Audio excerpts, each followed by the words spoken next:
Председателот на Собранието Талат Џафери предпладне бил во кабинетот и притоа потпишал неколку одлуки неопходни за административната работа, објави пратеникот од ДУИ Артан Груби на својот Facebook профил. Пред малку пак пратеникот од ВМРО ДПМН Антонио Милошовски исто така на Facebook објави фотографија на која се гледаат пратениците од ВМРО ДПМН и коалицијата во кабинетот на председателот на Собранието.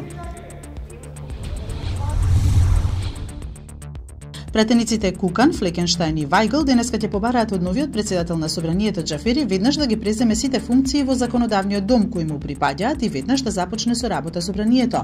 Тие исто така ќе го повикаат ВМРО ДПМН да престане со обструкциите врз работата на Џафери, а Иванов да престане и тоа веднаш со обструкциите врз демократскиот процес во Македонија.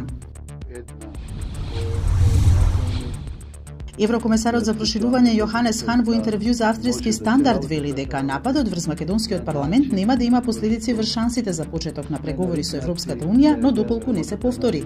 Во парламентот беа нападнати оние кои се залагаат за европски процес, вели Хан.